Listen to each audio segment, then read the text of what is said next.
Haleluya, puji Tuhan, shalom dan selamat pagi. Salam damai sejahtera di dalam cinta kasih daripada Tuhan Yesus Kristus. Pada hari Minggu pagi ini, tanggal 26 Maret 2023, puji Tuhan, kita bersuka cita karena hari demi hari kita disertai Tuhan. Dan tepat hari ini adalah hari Minggu, waktunya kita beribadah kepada Tuhan. Harus Bapak Ibu ya, jangan pernah Bapak Ibu banyak alasan. Setiap hari Minggu komit dengan Tuhan. Itu waktu untuk Tuhan, kita bersekutu dengan Tuhan. Ya.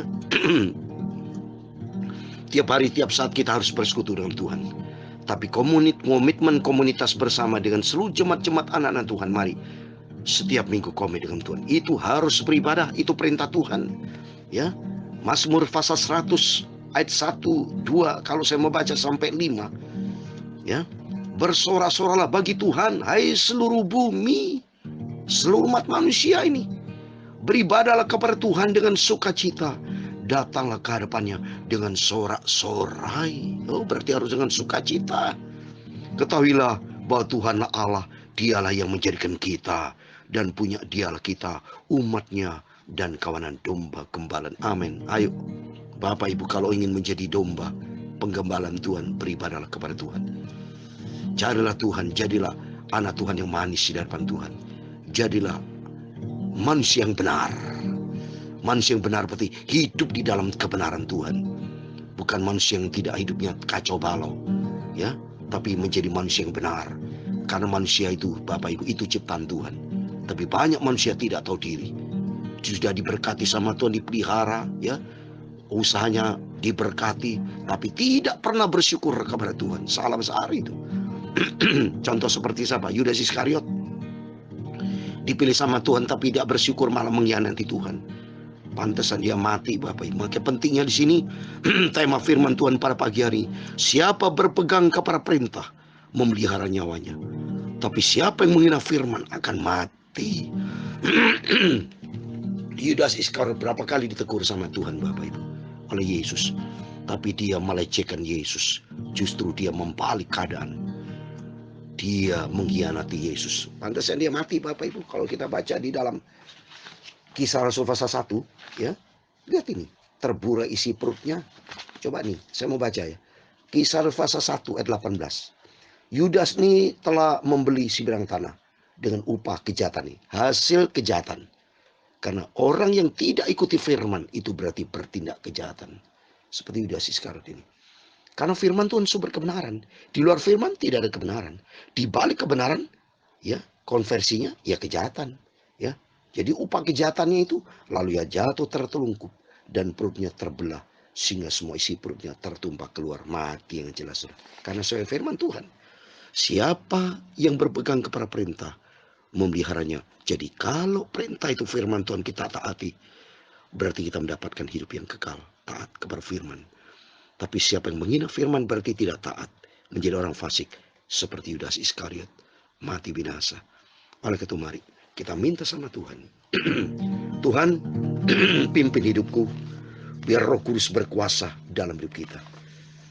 Kita senantiasa minta sama Tuhan, Roh Kudus, supaya Roh Kudus kan memimpin hidup kita, Bapak. Karena bicara Roh Kudus itu tertulis di dalam Lukas pasal 11 ayat 13. Ini Yesus yang perintah. Lukas 11 ayat 13. Jadi jika kamu yang jahat tahu memberi pemberian yang baik kepada anak-anakmu, apalagi Bapakmu yang di surga, ia akan memberikan Roh Kudus kepada mereka yang meminta kepadanya. Amin. Marilah kita minta kepada Bapa kita di surga, Yesus Kristus. Tuhan, tuntun hidupku Roh Kudus. Banyak orang Kristen bilang kan sudah ada Roh Kudus. Berarti kalau sudah ngomong begitu, setinggi hati itu. Lebih bagus Tuhan, aku minta pimpinan Engkau Roh Kudus. Lebih bagus begitu. Kalau saudara pimpin, selalu saya berkata, Tuhan, pimpinlah hidupku Bapa, Roh Kudus tuntun. Bukti kita rendah hati, minta terus kepada Tuhan. Itu perintah kok. Roh Kudus kan diberikan oleh Bapa bagi mereka meminta kepada. Itu bukti ada respon dari diri kita. Bapa yang baik pasti memberi, pasti. Tapi maksud dari kita harus memberikan respon. Ada kerinduan dari hati kita. Seperti contoh lagi, ini Alkitab mengatakan loh, ya, Mazmur 51 ayat 13 dikatakan, jangan membuang aku dari hadapanmu, dan janganlah mengambil rohmu yang kudus daripadaku. Coba ini Roh Kudus. Kalau kita tidak minta sama Tuhan pimpin Roh Kudus, atau kita hidup sembrono menjadi orang fasik yang tadinya kita dipimpin Roh Kudus karena kita sombong, maka Roh Kudus lari karena Roh Kudus namanya kudus, punya kepekaan yang sempurna. Oleh karena itu minta sama Tuhan, tuntunlah hidupku, Roh Kudus pimpinlah hidupku, sebab aku dalam sebuah perjalanan. Roh Kudus pimpinlah, amin, haleluya. Aku dalam perjalanan, amin, haleluya. Jangan sampai aku jatuh, lindungi oleh kuat kuasa-Mu, amin, haleluya. Roh Kudus pimpinlah, amin, haleluya. Aku dalam perjalanan, amin, haleluya. Jangan sampai aku jatuh, lindungi oleh kuat kuasa-Mu. Hidup adalah sebuah perjalanan, Bapak Ibu.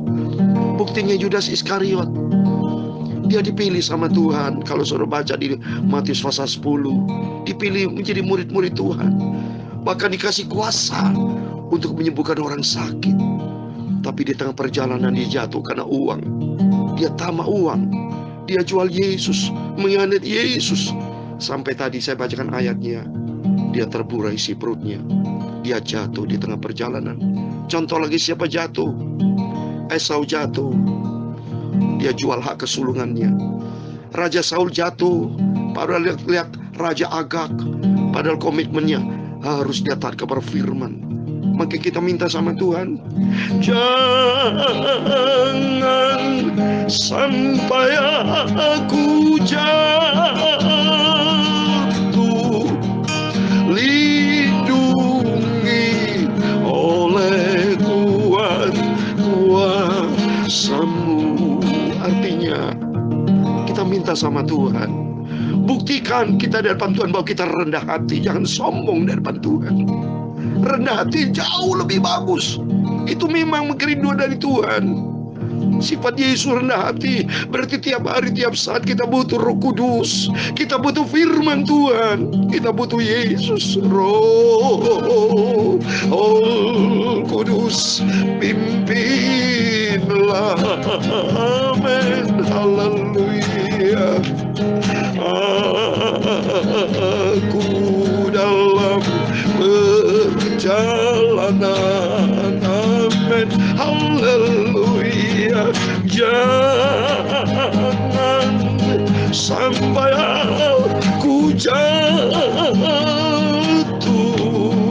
lindungi oleh kuat kuasa-Mu, amin, haleluya. Ya Tuhan, punya mula kebesaran dan kejayaan, kehormatan, kemakmuran dan keagungan. Ya segala-galanya yang ada di langit dan di bumi. Ya Tuhan, punya mula kerajaan, dan Engkau yang tertinggi itu melebihi segala-galanya sebagai kepala. Amin, haleluya. Sebab kekayaan dan kemuliaan berasal daripada-Mu, dan Engkaulah yang berkuasa atas segala-galanya. Dalam tangan-Mu lah Segala kekuatan dan kejayaan dalam tangan-Mu lah, kuasa membesarkan dan mengukuhkan atas segala-galanya. Sekarang ya Allah kami bersyukur kepadamu dan memuji nama-Mu yang agung itu. Tuhan Yesus, ampunilah semua dosa dan salahku. Aku akui banyak dosa, banyak salah di hadapan Engkau Bapa. Bersihkanlah hidupku Bapa. Roh Kudus, tuntunlah aku. Jangan aku sampai jatuh, tidak Bapa. Kuatkan aku Bapa. Lindungi oleh kuasa-Mu. Amin, haleluya. Tuhan, sucikanlah mulutku, hatiku dan pikiranku. Sebentar kami mau baca firman-Mu. Kami bangga menjadi anak-Mu. Hari ini hari Minggu, harinya Tuhan, kami mau beribadah hanya kepada Yesus. Amin, haleluya. Jangan sampai aku jatuh. Lindungi oleh kuasa-Mu. Amin. Segala puji, hormat, kebesaran, ketinggian, kemuliaan, keagungan, kesempurnaan, kekudusan, tempat tertinggi di atas segala-galanya bagi Allah Bapa dalam kerajaan surga. Dalam nama Tuhan Yesus Kristus, kami hamba-Mu sudah berdoa dan mengucap syukur. Haleluya. Amin. Puji Tuhan, shalom dan selamat pagi. Selamat kita berhari Minggu beribadah kepada Tuhan. Oh, sukacita kita di dalam Yesus. Tiap hari pagi, malam, firman dan doa. Oh, kita ada di dalam rumah Tuhan. Kita bergaul karib dengan Tuhan. Berarti diingat selalu sama Tuhan. Berarti kita mencatat rapot kita Bapa dalam kerajaan surga. Tuhan kan perintahkan malaikat Jibril nanti akan catat nama kita yang setia tekun menjadi pelaku firman Tuhan, yang menyenangkan hati Tuhan, ditulis di dalam kitab kehidupan. Sehingga nanti kalau Yesus datang, terungkap semua kitab kehidupan dibuka sama Tuhan. Dan nama kita ada di situ. Dan kita layak dipanggil masuk dalam kerajaan surga. Oh, luar biasa. Bangga kita punya Yesus yang sudah menyediakan segala, melakukan yang terbaik buat kita. Maka penting kita mau cinta Yesus. Tempatkan Tuhan di atas segala-galanya. Sebagai kepala dalam rumah tangga, dalam pekerjaan, dalam pelayanan, dalam apapun juga. Yesus adalah kepala di atas segala-galanya. Yang awal dan yang akhir. Puji Tuhan. Mari kita kembali kepada firman Tuhan. Kita mau baca Amsal Sulaiman pasal 19. Puji Tuhan. Oh, sukacita kita senantiasa. Kita hari Minggu, harinya Tuhan. Semua Bapak Ibu jangan malas. Semua anak-anak, istri, anak semua datang kepada Tuhan. Beribadah kepada Tuhan. Kita diisi dengan firman Tuhan. Ayat 16 sampai 29 yang demikian firman Tuhan. Siapa berpegang pada perintah, memelihara nyawanya. Tapi siapa menghina firman akan mati. Siapa menaruh belas kasihan kepada orang lemah, mengutangi Tuhan yang akan membalas perbuatan itu. Hajarlah anakmu selama ada harapan, tapi jangan engkau menginginkan kematiannya. Orang sangat cepat marah akan kena denda, karena jika engkau hendak menolongnya, engkau hanya menambah marahnya. Dengarlah nasihat dan terimalah didikan, supaya engkau menjadi bijak di masa depan. Amin. Dengarkan nasihat firman Tuhan. Kalau menjadi orang bijaksana, menjadi orang bijak, mendirikan rumah di atas batu, batu adalah Kristus. Dengar firman Tuhan. Taatilah kepada firman Tuhan. Maka engkau punya masa depan yang penuh harapan. Banyaklah rancangan di hati manusia, tapi keputusan Tuhan yang terlaksana. Amin. Semuanya Yesus jadikan sentral dalam hidup kita. Bukan diri kita. Kalau sudah punya rencana, diri kita yang menonjol, berarti kita egois. Diri kita dijadikan sebagai Tuhan, kita akan gagal. Tapi kalau kita menjadikan Yesus sebagai pusat hidup kita, maka Tuhan akan bertindak dalam kehidupan kita. Sifat yang diinginkan para seorang ialah kesetiaannya. Lebih baik orang miskin daripada seorang pembohong. Amin. Mari kita menjadi anak Tuhan yang setia sama Tuhan. Bukan setia kepada pembohongan, tapi setia kepada kebenaran firman Tuhan. Takut akan Allah mendatangkan hidup, maka orang bermalam dengan puas tanpa ditimpa malapetaka. Amin. Orang yang hidup di dalam kebenaran firman Tuhan berarti hidup di dalam Kristus. Sebagai pelaku firman, hidupnya ada damai, ada sejahtera. Tidurnya nyenyak. Bangun, dimanapun kita berada. Kalau kita ada dalam kebenaran Tuhan, ada benteng ilahi. Si pemalas mencelup tangannya ke dalam pinggan, tapi tidak juga mengembalikan ke mulut. Jikalau si pencomong kau pukul, barulah orang yang tak berpengalaman menjadi bijak. Jikalau orang berpengertian ditegur, ia menjadi insyaf. Mari jadi orang bijak, berpengertian ditegur, rendah hati. Ya, hidup kita diberkati Tuhan. Jangan menjadi orang pencemooh ya. Jangan menjadi orang yang tidak baik, yang mulut ke sana kemari, provokator, tidak boleh. Saudara, jaga hidup kita sebagai anak Tuhan yang berkualitas ya. Maka firman ini penting, Saudara. Segala macam bisa dikupas dalam firman Tuhan, dan saya selalu kupas. Maka Bapak Ibu selalu dengarkan firman Tuhan pagi malam, supaya hidup kita selalu dipenuhi dengan firman, dari kepala sampai ujung kaki kita penuh dengan firman, aliran sel-sel kehidupan kita dengan firman Tuhan. Anak yang menganiaya ayahnya atau musir ibunya memburukkan dan memalukan diri. Amin. Jangan pernah ya anak-anak ya berani sama orang tua. Hormati orang tua. Karena sebelum anak diciptakan itu orang tua diciptakan sama Tuhan. Itu firman Tuhan, hormati. Sehingga itu kita panjang umur dan diberkati Tuhan. Hai anakku, jangan lagi mendengarkan didikan kalau engkau menyimpang juga dari perkataan-perkataan yang memberi pengetahuan. Saksi yang tidak berguna mencomokkan hukum, dan mulut orang fasik menelan dusta. Ayat 29 terakhir. Hukuman bagi si pencomooh tersedia, dan pukulan bagi punggung orang bebal. Amin. Jangan menjadi orang pencomooh, jangan menjadi orang bebal yang keras kepala. Jadilah anak Tuhan yang taat kepada firman Tuhan. Kalau taat kepada firman, mendapatkan hidup. Yang berpegang kepada firman, memelihara nyawa, hidup. Tapi melanggar firman, mati. Mati di dunia, mati yang datang. Contoh Yudas Iskariot. Banyak contoh-contoh di dalam Alkitab. Kalau kita berani lawan firman, selesailah sudah. Tapi bagi Bapak Ibu Saudara semua yang rajin mendengar firman Tuhan, Bapak Ibu tolong ya, siarkan ya, bagi-bagikan firman Tuhan yang saya sampaikan ini. Bukan demi untuk saya, bukan. Tapi untuk firman Tuhan didengar oleh banyak orang. Dan demi saudara dan saya taat kepada firman. Karena firman Tuhan katakan dalam 2 Timotius 4 ayat 2, beritakan firman.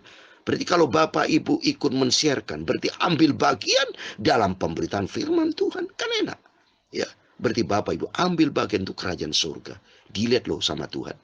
Sejauh mana kita menjadi anak Tuhan. Ada ambil bagian di dalam kerajaan Allah atau menjadi orang pasif.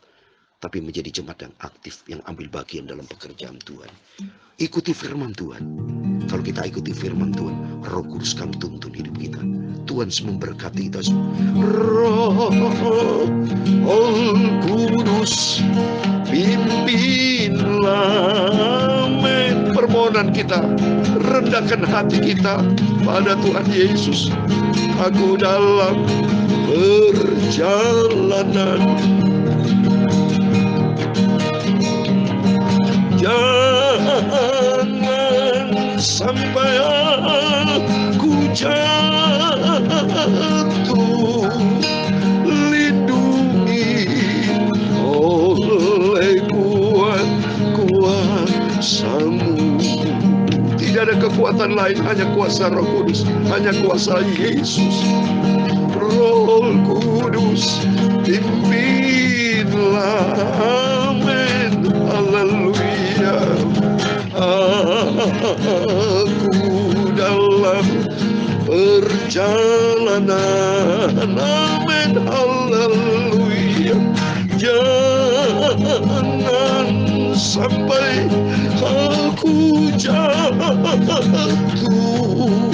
lindungi oleh kuasa-Mu Bapakku Yesus.